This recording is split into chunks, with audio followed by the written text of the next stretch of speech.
کچھ دنوں سے میری ساس کی طبیعت خراب رہنے لگی تھی۔ وہ اٹھتے بیٹھتے اللہ کا ذکر کرتی رہتی تھی، مجھے بار بار وصیت کرتی رہتی تھی کہ میرے جانے کے بعد گھر کو ایسے چلانا۔ ایک دن میری ساس کی طبیعت کچھ زیادہ ہی خراب ہو گئی تھی، میں رونے لگی تھی۔ وہ تو میری ماں جیسی تھی، انہوں نے مجھے دلاسا دیا اور کہا کہ مجھے ایک پینسل اور کاغذ دے کر تم کچھ لمحوں کے لیے کمرے سے باہر چلی جاؤ۔ میں ان کی مطلوبہ چیزیں تھما کر باہر دروازے کے پاس ہی کھڑی ہو گئی تھی۔ چند لمحوں بعد انہوں نے مجھے صدا دی، ماہم، میری بیٹی میرے پاس آ جاؤ۔ میں جلدی سے ان کے پاس چلی گئی تھی۔ انہوں نے مجھے ایک کاغذ تھما دیا جسے انہوں نے بڑے سلیقے سے طے کیا ہوا تھا۔ وہ بولی، جب میری موت کا وقت آئے تو یہ کاغذ تم اپنے شوہر کے حوالے کر دینا، مگر خبردار تم اسے کھولنے کی ہرگز کوشش مت کرنا، کیونکہ اگر تم نے اسے کھولا تو میری بجائے تم مر جاؤ گی۔ میں ہکا بکا سی بیٹھی اپنی ساس کو دیکھتی رہ گئی تھی۔ میں گھبرا گئی تھی، میں ابھی بھری جوانی میں مرنا نہیں چاہتی تھی۔ میں نے اس کاغذ کو بڑی احتیاط سے ایک کونے سے پکڑا تھا، مجھے یہی ڈر تھا کہ کہیں میں سچ میں مر نہ جاؤں۔ میں نے وہ کاغذ سنبھال کر اپنے بیگ میں رکھ دیا تھا۔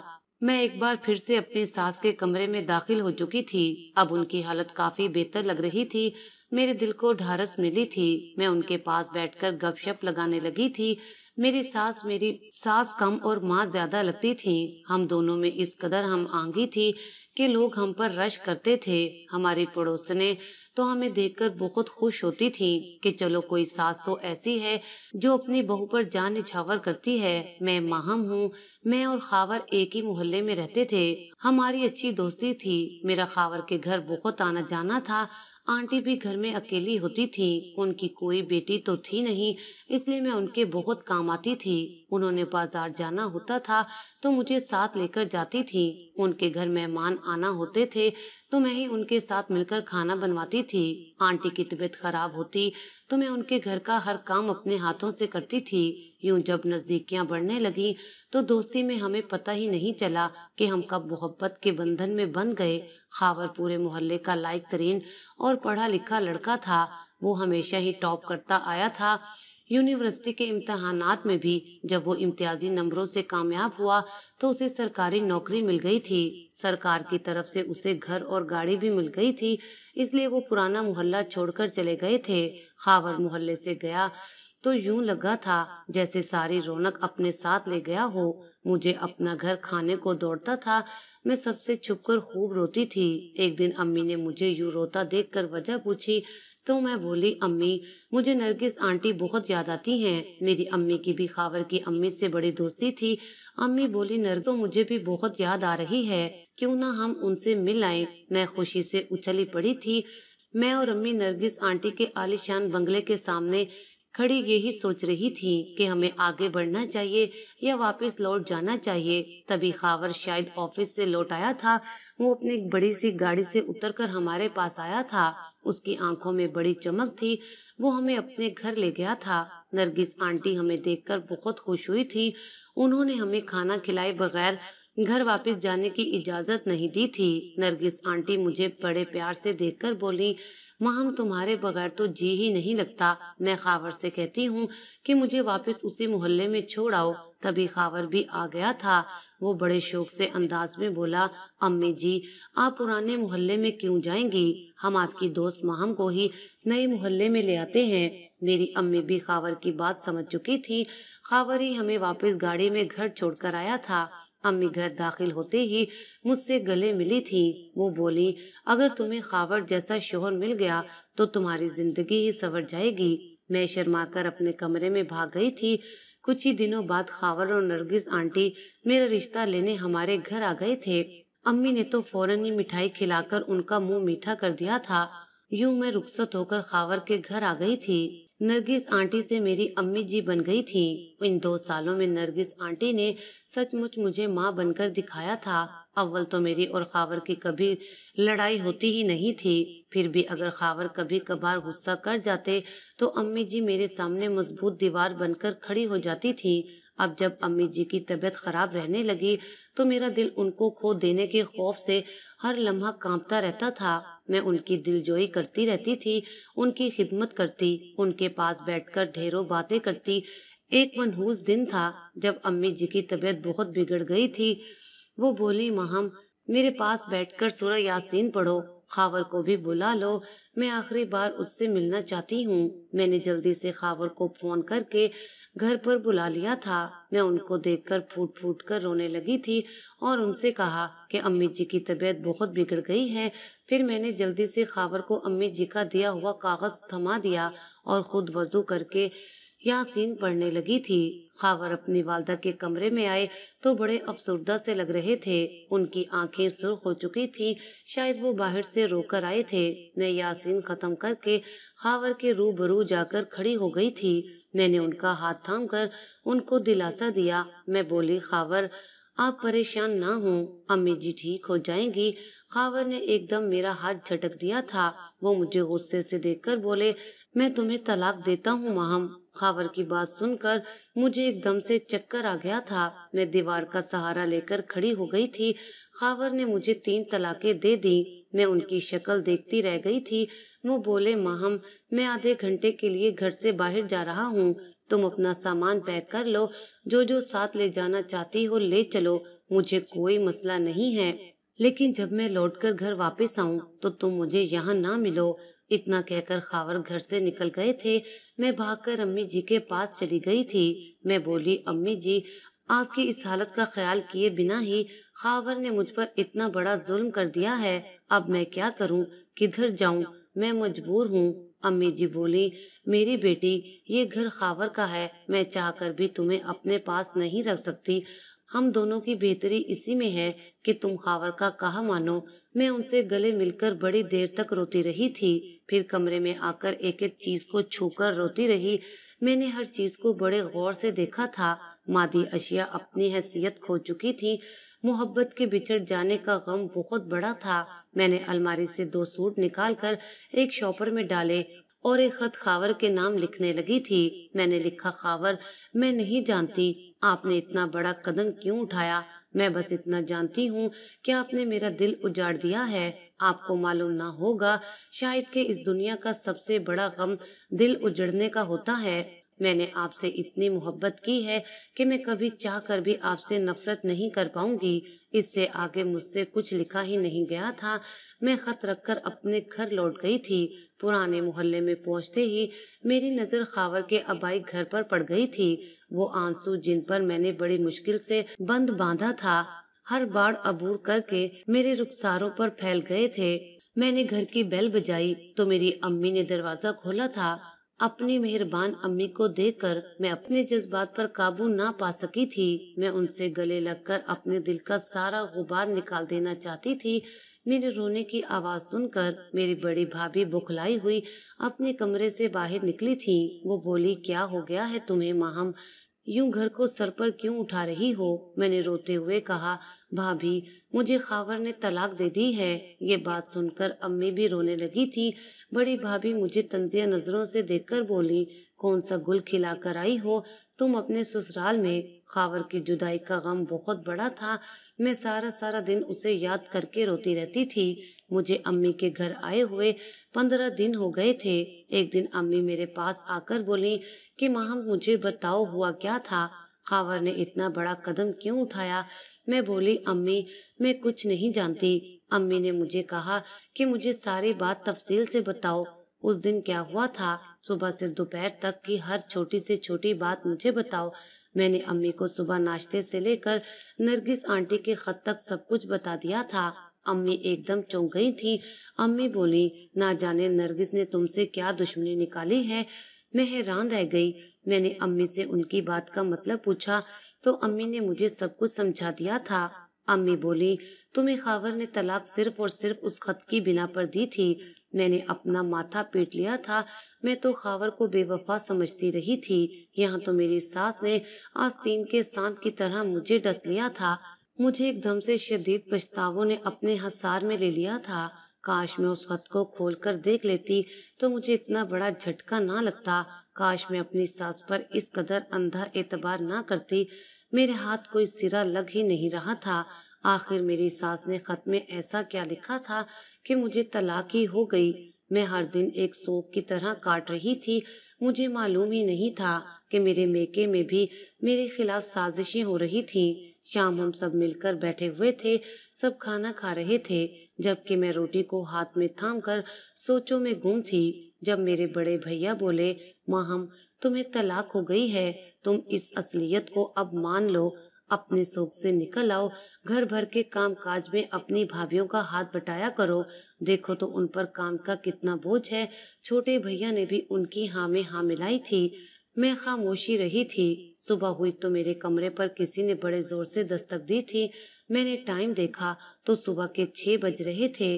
میں نے گھبرا کر دروازہ کھولا تو سامنے چھوٹی بھابھی کھڑی تھی۔ وہ بولی، ماہم آج میرے سر میں درد ہے، تم میرے بچوں کے لیے ناشتہ بنا دو، میں ذرا آرام کر لوں۔ اس دن کے بعد سے چھوٹی بھابھی کے سر کا درد کبھی گیا ہی نہیں۔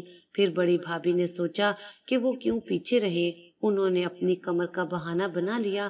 اب ان کی کمر میں ہر لمحہ درد رہنے لگا تھا۔ یوں گھر کے سارے کام میرے کندھوں پر آ گئے تھے، مگر پھر بھی کوئی میرا شکر گزار نہیں تھا۔ سب کو یہی لگتا تھا کہ مفت کی روٹیاں توڑنے سے اچھا ہے کہ میں گھر کے کام کاج ہی کر لوں۔ امی میری حالت دیکھ کر کڑتی رہتی تھی، جبکہ مجھے خود پر بڑی ہنسی آتی تھی۔ خاور کے گھر میں میں ملکہ تھی، مگر میکے میں میری اوقات کسی ملازمہ سے بھی کم تر تھی۔ کام کے زیادہ بوجھ سے میری طبیعت خراب رہنے لگی تھی، مگر میں نے کسی سے کوئی شکوہ نہیں کیا تھا۔ میں خاور کی یاد کو دل سے نکالنے کے لیے کولوں کا بیل بنی سارا دن کام میں جٹی رہتی تھی۔ ایک صبح میں گھر والوں کے لیے ناشتہ بنا رہی تھی جب میں اچانک چکرا کر گر پڑی تھی۔ پھر مجھے کچھ خبر نہ ہوئی کہ میں کہاں ہوں۔ جب میری آنکھ کھلی تو میں ہسپتال کے بیڈ پر لیٹی ہوئی تھی۔ امی مجھے ہوش میں آتا دیکھ کر زاروں قطار رونے لگی تھی۔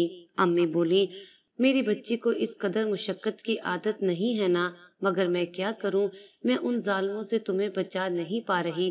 میں نے امی سے پوچھا کہ مجھے کیا ہوا تھا۔ امی بولی، میری بچی تم امید سے ہو۔ یہ خبر کسی بم کی طرح میرے پر خچے اڑا گئی تھی۔ میں امی کے گلے لگ کر سسکنے لگی تھی۔ لیڈی ڈاکٹر نے مجھے مکمل بیڈ ریسٹ بتایا تھا۔ مجھے گھر واپس لے جایا گیا تھا۔ میری بھابھیاں سر جوڑ کر مشورے میں مصروف تھیں۔ اگلی صبح ناشتے کی میز پر میرے چھوٹے بھیا نے بات شروع کی تھی۔ وہ بولے، ماہم تمہیں طلاق ہو گئی ہے، اب تم امید سے ہو۔ تم تو جانتی ہو کہ مہنگائی کس قدر زیادہ ہے، ہم سے تو اپنی اولاد نہیں سنبھلتی، پھر ہم خاور کی اولاد کو کیسے سنبھالیں گے؟ تمہاری بھابھیوں کی بھی طبیعت ٹھیک نہیں رہتی، تمہیں بیڈ ریسٹ کون کروائے گا؟ اس لیے ہم نے فیصلہ کیا ہے کہ اس بچے کو ہم ختم کروا دیتے ہیں۔ میں ہکا بکا سب کا منہ تکتی رہ گئی تھی۔ تب امی بولی تھی، ماہم کو بیڈ ریسٹ میں کرواؤں گی، اس کی ماں ابھی زندہ ہے، کسی کو فکر کرنے کی ضرورت نہیں ہے۔ سب خاموش ہو گئے تھے۔ کمرے میں جا کر میں امی کے گلے لگ کر رونے لگی تھی۔ میں بولی، امی میں تنہا اس بچے کو کیسے پالوں گی، مجھ میں اتنی ہمت نہیں ہے۔ امی بولی، تم فکر نہ کرو، میں سب کچھ ٹھیک کر دوں گی۔ شام ہوئی تو امی بولی، چادر اوڑھ کر میرے ساتھ چلو۔ میں چپ چاپ امی کے ساتھ چل پڑی تھی۔ امی مجھے مولوی صاحب کے گھر لے گئی تھی۔ خوش قسمتی سے مولوی صاحب گھر پر ہی موجود تھے۔ امی نے میرا سارا مسئلہ ان کے سامنے کھول کر رکھ دیا تھا۔ امی نے انہیں بتایا کہ 1 مہینہ قبل ماہم کو اس کے شوہر نے طلاق دے دی تھی، اب یہ 3 ماہ کی حاملہ ہے، اس صورت میں اللہ پاک کا کیا حکم ہے؟ مولوی صاحب بولے، ابھی یہ طلاق نہیں ہوئی، اگر بچے کی پیدائش سے پہلے شوہر بیوی کے ساتھ رجوع کر لے تو طلاق نہیں ہوتی، لیکن اگر بچے کے بعد بھی شوہر اس بات پر بس ضد رہے کہ وہ اپنی بیوی کو طلاق دے چکا ہے تب یہ طلاق ہو جائے گی۔ مجھے انجانی سی خوشی ہوئی تھی۔ ہم ماں بیٹی خوشی خوشی گھر لوٹ گئی تھی۔ امی مجھے اپنے کمرے میں لے گئی تھی۔ انہوں نے اپنے کمرے کو اندر سے کنڈی لگا کر مجھے اپنے پاس بیٹھ جانے کو کہا تھا۔ وہ بولی، ماہم یہ بچہ تمہارے لیے نجات دہندہ ہے، اس کی حفاظت تمہیں ہر صورت میں کرنا ہی ہے۔ تم گھر کے کسی کام کو ہاتھ نہیں لگاؤ گی، تم خاور سے خود رجوع کرو گی۔ میری بچی، اگر ذرا سا جھک جانے سے تمہارا گھر بچتا ہے تو اسے ٹوٹنے مت دینا۔ ابھی میں زندہ ہوں تو تمہارے بھائی تمہارے ساتھ یہ سلوک کر رہے ہیں، کل کلا کو میں مر گئی تو ہو سکتا ہے تمہیں گھر سے ہی نکال دیں۔ اب تم خود اپنا گھر بچاؤ گی،